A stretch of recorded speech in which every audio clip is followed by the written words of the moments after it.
भारतीय सेना न सिर्फ अपने देश को बचाने के लिए जान पर खेलती है, बल्कि शांति दूत बनकर पड़ोसी देशों में बसे नागरिकों की भी रक्षा करती है। ऐसा ही एक उदाहरण था 1988 में हुआ लिट्टे के उग्रवादियों के खिलाफ मिशन।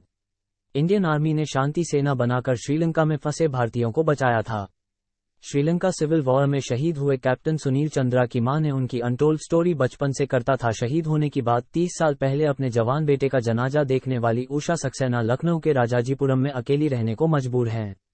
पुराने जख्मों को ताज़ा करते हुए वो बताती हैं, सुनील बचपन से बहुत शरारती था। 2 बहनों के बीच इकलौता भाई था वो, सभी उसे लाड़ करते थे। पता नहीं उसमें क्या जुनून था, हर वक्त सेना में जाने की बात करता था। 10-12 साल की उम्र से ही वो कहता था, देखना माँ, एक दिन मैं अपने देश के लिए शहीद हो जाऊंगा। हम हंसकर टाल देते थे।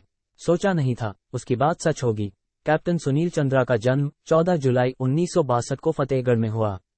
उनके पिता नरेश चंद्रा स्टेट बैंक में ऑफिसर थे और माँ उषा हाउसवाइफ।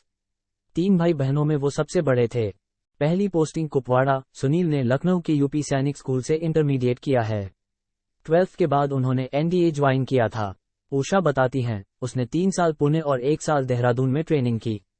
वो 21 साल का था जब उसे श्रीनगर के कुपवाड़ा में पहली पोस्टिंग मिली। पोस्टिंग के कुछ वक्त बाद उसे भारतीय शांति सेना के तहत श्रीलंका में तैनात कर दिया गया। तब liberation tigers of Tamil Elm (LTT) का काफी आतंक था। भारतीय सेना के हस्तक्षेप से वे काफी गुस्से में थे।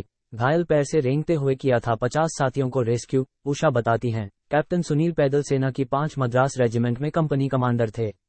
उनकी यूनिट अनलकोडाल में तैनात थी। उसे उग्रवादियों ने चारों तरफ से घेर लिया था। सेना के पास मात्र 2 ग्रेनेड बचे थे। एम्यूनिशन पहुंचाना बेहद जरूरी था। सुनील हर जिम्मेदारी खुद उठाना पसंद करता था।